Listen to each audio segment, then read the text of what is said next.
हमारी आँख अक्सर कर वही लोग खोलते हैं जिन पर हम आँख बंद करके विश्वास करते हैं। ऐसा भी हो सकता है हमारी आँख अक्सर कर वही लोग फोड़ते हैं जिन पर हम आँख बंद करके विश्वास करते हैं। कैसे? पहली बात तो ऐसी है कि वो सच्चे देव, सच्चे गुरु, सच्चे प्रभु, अगर हमने उन पर आँख बंद करके विश्वास किया तो वो हमारी आँख खोल देंगे, हमारी बंद आँखों को भी खोल देंगे और दिखाएंगे कि सही रास्ता क्या है, मार्ग क्या है। लेकिन किसी आप अंधे व्यक्ति के, अंधश्रद्धानी के, गलत व्यक्ति के हाथ में पड़ गए और उस पर अंधश्रद्धा किए जा रहे हैं तो जिंदगी भर वो की आंखें नहीं खोलेगा, आपको अंधेरे में ही रखेगा। मोक्ष मार्गी सच्चे गुरु की पहचान यह है कि वह किसी को भी अपने से छोटा नहीं रखना चाहता है। महावीर स्वामी ने भी ये नहीं कहा कि तीर्थंकर मैं बन गया और अब कोई नहीं बन सकता है और मैं सिद्ध बन जाऊंगा, इसके बाद कोई सिद्ध नहीं बनेगा, ऐसा कुछ नहीं कहा। मैं आखिरी पैगंबर हूँ, मैं आखिरी गुरु हूँ, मैं आखिरी हूँ, दूत हूँ, ऐसा उन्होंने कुछ नहीं कहा। अपितु सारी संभावनाएं खोल के गए कि आप सब भी पुरुषार्थ करेंगे तो भगवान बन जाएंगे। जो गुरु काफी उदार, सरल और समदर्शी व्यवहार करने वाले होते हैं उनमें यही विशेषता होती है कि वो किसी को बहुत तुच्छ नहीं समझते। लेकिन कभी कोई तुच्छ व्यक्ति उनको ही छोटा समझने लग जाता है कि ओह, हम तो उनके साथ बैठ के आए, हमने तो उनसे सवाल जवाब किया है, वो कितने बड़े गुरु हैं। तो एक अच्छे गुरु, एक अच्छे प्रभु के समक्ष हाथ जोड़ के आँख बंद करके रहे आएंगे तो वो हमारी आंखें खोलेंगे कि तुम्हारा मोक्ष का मार्ग ये है ज्ञानी जानो। सिर्फ हमें मत पूजते रहो, तुम्हारे भीतर बैठे हुए भगवान को भी पहचान। और किसी अंध व्यक्ति की गड़बड़ की आपने आराधना चालू कर दी तो जिंदगी में कभी नहीं बताएगा कि मार्ग क्या है। वो कहेगा बस घंटी बजाते रहो, मेरे पैर दबाते रहो। पैर दबाओ, लेकिन इसके आगे भी समझो कि तुम भी भगवान आत्मा। आंखें खोलते हैं ज्ञानी। अरे कुंद कुंद जैसे महान आचार्य ने यहाँ तो मुनियों तक को नहीं छोड़ा। जो उनके मार्ग का मॉडल है, सिंबल है, मुद्रा है, दिगंबरत्व की छाप है, दिगंबर रूप है, वो भी कैसा होना चाहिए, उस व्यक्ति के भाव कैसे होना चाहिए, उस बात को लेकर के उन्होंने भाव पौट की रचना की। और भाव पौट में केवल रूप धारण करने वालों की भी अच्छी खबर ली। बताइए, वे अपने ही रूप की, अपने जैसे रूपधारी की इतनी आलोचना क्यों कर रहे हैं? क्या वो ये समझ रहे हैं कि हम ही मुनि हैं और कोई मुनि नहीं है और मुनि नहीं होगा? नहीं, अपितु रूप धारण करने मात्र से जो अपने आप को मुनि, ज्ञानी, पंडित मान के बैठ गए थे, उन सबों की आंखें खोली। कैसे? वे कहते हैं दब्बेण सयलनंगा, पहचानना सिखा रहे हैं। जैसे दब्बेण सयलडग्गा नारय तिरियाय सयल संघाया परिणामेण अशुद्धा न भाव सवर्णतणम पत्ता। दीक्षा के प्रारंभिक दिनों में ही इन 2-3 गाथाओं का बहुत अच्छे से चिंतन मनन किया था। दब्बेण सयलडग्गा, दुनिया में जितने सारे जीव जंतु, पशु पक्षी, पेड़ पौधे हैं, सब द्रव्य से नग्नित हैं। पेड़ कौन से कपड़े पहनता है? गाय, भैंस, कुत्ता, बिल्ली, घोड़े, हाथी कौन से कपड़े पहनते? नारकी। और देवताओं की भी जो रचना है, उनकी अपनी जो प्राथमिक रचना है तो वह तो देहगत ही है। आभूषण आदि तो बाद में धारण करते। वह द्रव्य से तो दुनिया में सब, द्रव्य से मतलब ऊपर से, देह से, शरीर से, द्रव्य से तो बोले सब नग्न हैं। इतना कठोर वचन।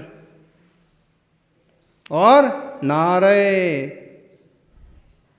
तिरिया शयल संघाया, नार की तिरियन सारे देख लो ना, सारे। और बल्कि उनको कोई कपड़े वगैरह पहना देता है तो अपन को अजूबा लगता है, मजाक लगती है। जैसे विदेशों में कुत्ते के डॉग शो होते हैं, मदारी बंदर को, बंदरिया को एक तरह का वो लहंगा चुन्नी पहना देते हैं, तो खेल बन जाता है, मजाक लगता है। क्यों? क्योंकि आज तक किसी ने कपड़े पहने हुए बंदर देखे नहीं, और अब देखा तो ऐसे लगता है कि क्या नया हो रहा है। अच्छा, मुनि राजों को देख करके आम जनता उनको एकदम स्वीकार नहीं कर पाती। क्यों? क्योंकि इस तरह के नग्न दिगंबर व्यक्ति उन्होंने देखे नहीं, और देखे तो भी वासना आ सकता है यहाँ उन्हाँ ब्लू फिल्म में, तो उन्हें नहीं जमता विश्वास कि ऐसा कोई व्यक्ति हो सकता है कि तन पर वस्त्र ना हो और मन पर विकार ना हो। इसलिए वो अचानक से कि कैसे मुनि हैं, कैसे साधु भी होते हैं। ना समझने वाले कई दिगंबर जैन कहलाने वाले लोग भी मुनिराजों की इस मुद्रा के विपरीत खड़े हो जाते हैं, जबकि भाई मुद्रा तो यही है। ये गलत हो सकता है कि इस मुद्रा को भली भांति लोग ना संभाल पा रहे हों, उसी अच्छे रूप को अच्छे भावपूर्वक ना प्रकट कर पा रहे हों। ये उस व्यक्ति का दोष हो सकता है, लेकिन यह जिन शासन का कोई दोष नहीं है। काल खराब हो सकता है, लेकिन किसी भी काल में वीतराग साधना के लिए ये मुद्रा अनिवार्य है। लेकिन ये बात ध्यान रखो, द्रव्य से तो सब नग्न हैं, आप भी हो गए नग्न। अकेले नग्न होने से कोई फायदा नहीं होगा। क्यों? परिणामेण अशुद्धा। क्या हुआ? परिणाम की अशुद्धि है। न भाव श्रमणत्वम पत्ता, भाव श्रमणत्व प्राप्त नहीं हुआ है। भाव श्रमणत्व मतलब एकदम गहरा वीतराग भाव, देह से पृथक। ये समझ लो कि ठूंठ, क्योंकि कभी कभी तो ज्ञानी भी नहीं संभल पाते हैं और आक्षेपों पर वो भी विचलित हो जाते हैं। बाकी कोई भी आक्षेप लगे, कोई भी मार पड़े, कोई भी उपसर्ग परिचय आए, लेकिन वह अपने ज्ञान घन चैतन्य स्वभाव की भावना से ना हटे, भावलिंगी मुनि।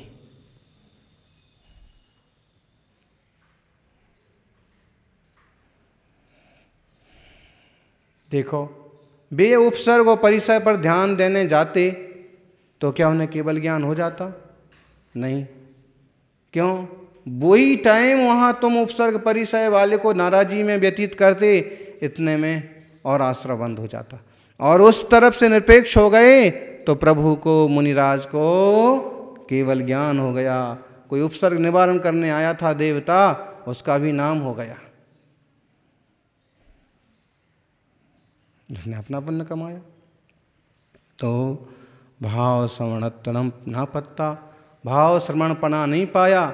आज भी हमें यही भरा रहता है कि हम इतने शक्तिशाली, हम ऐसे थे, हम वैसे थे, और हम तो बड़े हैं, हम तो छोटे हैं। इस टाइप की भावनाएं भरी पड़ी हैं, गुस्सा भरा पड़ा है। ज्ञानी, आप तो स्वतंत्र हो, हैं? कदाचित मार्गदर्शन करने वाले कोई कुछ कहें, बोलें, समझाएं तो बात अलग है। बाकी तो सब जने एकदम आत्मदृष्टि संपन्न बने, सभी जने, इसके अलावा कुछ नहीं सूझे। हैं? परिणाम की अशुद्धता के कारण से भाव श्रवणपना प्राप्त नहीं हुआ है, इसलिए द्रव्य श्रवण होने से कोई फायदा नहीं है। बोले क्यों? क्योंकि ऐसे तो देखो पंछियों के पास कौन से कपड़े हैं, पुस्तक आती थी वो कौन सी, चंपक हैं, और छोटी छोटी कॉमिक्स टाइप की, उसमें चीकू बंदर हैं, तोता, और सब की पंछियों के लिए भी यूं, ठंड का मौसम है तो सबको टोपी पहना देंगे, सबकी बनियान है, बुस्सट है। हाथी डॉक्टर, उसको पैंट पहना देंगे हाथी को। सब जानवरों के चित्र रहेंगे, उनकी कहानियां रहेंगी, और वो सब बड़ा चश्मा लगाए रहेंगे, उसके पास ये सब रहेगा। ऐसे सचमुच ऐसे देखा आपने? नहीं, लेकिन वो पुस्तक ही उसी टाइप की है, बच्चों के हिसाब की है, तो उसमें ऐसे दिखाते हैं। वास्तव में कोई भी जाति प्रजाति का जानवर वस्त्रवादी कहाँ से आएगा उसके पास? दुख वाली त्रियंच पर्याय में है। और मनुष्यों में जरूरी है कि जो संस्कारित और सभ्य कहलाए, उन्होंने कपड़े का प्रयोग किया, अच्छी बात है। लेकिन मुनियों की परंपरा में आज भी दिगंबर मुनि मार्ग उसी रूप है, सर्वसंग त्याग रूप। अब ऐसी जनजातियां हैं कि जो कपड़े नहीं पहनती, कि वस्त्रों के नाम पर उनके पास केवल पत्ते वगैरह ही हैं। अफ्रीका, दक्षिण अफ्रीकी देशों में कुछ ऐसे लोग भी हैं कि केवल पेड़ के ऊपर रहते हैं, बस पेड़ के फल, आजू बाजू जंगल की चीजें। तो बताइए, अब उनके पास भी ना तो यूं बड़ा घर है, ना कपड़े हैं, तो अब वो महाराज जी हो गए? नहीं, क्यों? वो BBC लंदन वाले आए थे, इंग्लिश की 2-3 किताबें हमको दे के गए थे, तो उसमें इस तरह की BBC का तो यही काम है, खोज करना, कहाँ जैसी जनजातियाँ फलाना। उसमें इस टाइप के ढेरों लोग कि वो सिर्फ अपना सफ़ेद कलर से मुंह पोत लिया, आंखें रंग ली, बस वही उनके कपड़े हो गए। एक बड़ा डंडा हाथ में है, शरीर पर और कुछ नहीं है, बताइए। लेकिन वो मुनि कैसे हो गए? भावों की अशुद्धता उनमें गजब, उनका गुस्सैल चेहरा, उनका हाथ में हथियार हैं, भावों की अशुद्धता है। तो ऐसे हम अपने पर लगा लेवे एक बार। जब ऑपरेशन होता है तो बड़ी तकलीफ होती है, लेकिन कभी तो करना पड़ेगा। विचार करें कि अगर भावों की अशुद्धता है, कसायाविष्ट बुद्धि पड़ी है, वासनासिक्त परिणाम पड़े हैं, तो अभी मेरा विकास नहीं हुआ है। ज्ञानियों ध्यान दो, परिणामों की अशुद्धता है। नग्गो पावई दुखम, नग्गो संसार सायरे भमई, नग्गो नाणहि वोहिम, चिन भावन बज्जियो सुईरम। ये गाथा। नग्गो पावई दुखम, देखो क्या कह रहे हैं, नग्न व्यक्ति दुख पाता है। कैसे दुख पाता है? आप ये देख लो, अपन ही को देख लो। दिगंबर मुद्रा है तो जब खूब गर्मी लगती है तो यूं झकर लगती है, शरीर गर्म हो जाता है, बड़ी वेदना होती है, बुखार आ जाता है। ठंड के दिनों में खूब ठंड लगती है, शरीर फट जाता है, खून निकलने लगता है, ठंड के मारे चमड़ी डिस्टर्ब हो जाती है और बीमार पड़ जाते हैं, कफ आने लगता है, फेफड़े पकड़ जाते हैं। ठीक ऐसे दुख। और बरसात में भी, और यूं भी कितने लोग चिढ़ाते हैं, कितने लोग गलत नज़र से देखते हैं। तो नग्गो पावई दुखम, नग्न व्यक्ति दुख पाता है। नग्गो संसार सायरे भमई, और नग्न संसार सागर में भ्रमण करता है। कैसे? अभी बताओ, कोई कारमाण शरीर वाला जीव, तेजस कारमाण वाले के पास कौन से कपड़े हैं? कोई नहीं। अच्छा, वो त्रियंच या नरक पर्याय का जीव है तो उसके पास कौन से वस्त्र हैं? कोई नहीं। यहाँ कुत्ता मरा, गाय मरी, और उसकी आत्मा वैसी की वैसी। नग्गो संसार सायरे भमई, नग्न अवस्था में ही तो संसार सागर में भ्रमण करता है। अथवा नग्न व्यक्ति, नग्न जीव ही तो भटकते रहते हैं। नग्गो नाहलाहि वोहिम, और नग्न बोधि को भी नहीं पाता है। देखो कितने जानवरों ने बुद्धि पाई है। कितनी जनजातियां जो हैं निर्वस्त्र हैं और वे कितनी ज्ञानवान हैं। नहीं, कहीं से भी जुटा करके कुछ भी खा लिया, जीव जंतुओं को मार करके।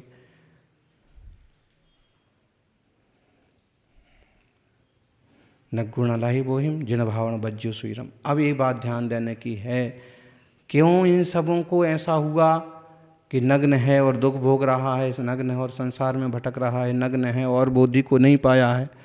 क्यों?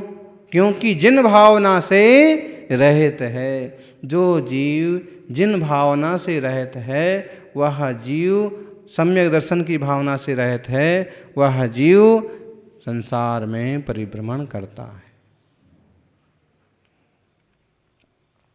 इतनी कठोर बात सुनने को अपने कान तैयार होते हैं, मन तैयार होता है? नहीं होता। और सुनते भी हैं तो हमें ऐसे लगता है किसी और के लिए कहा जा रहा है, ऐसे कोई और होंगे साधु, हम तो सबसे अच्छे हैं। ऐसी कल्पना करते रहते हैं लोग, हमारे में तो क्या कमी है। अरे भाई, हमारे में कमी ना होती तो हम यहाँ क्यों होते?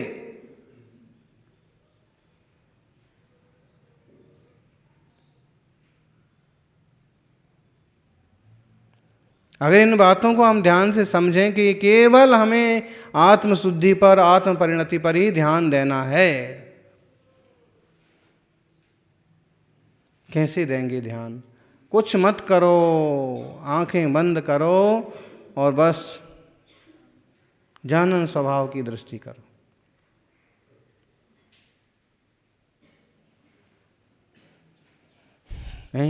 अब इसी बात को हमें भी मुनि बनना है। भाई मुनि बनो, अच्छी बात है, शांति आई है, वैराग्य भाव आया है। वैराग्य ना हो तो भी क्या करेंगे मुनि बन करके, क्षुल्लक जी बन करके, व्रती बन करके?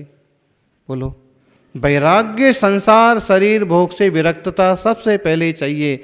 मुझे संसार का कुछ पदार्थ नहीं चाहिए, कोई मान नहीं चाहिए, कोई सम्मान नहीं चाहिए। देखो, सम्यक ज्ञान के अभाव में व्रती कहलाने वालों में भी ईर्ष्या आ जाती है, त्यागी व्रती कहलाने वालों में भी असूया आ जाती है। क्यों आ जाती है? किस बात को लेके आ जाती है? हैं?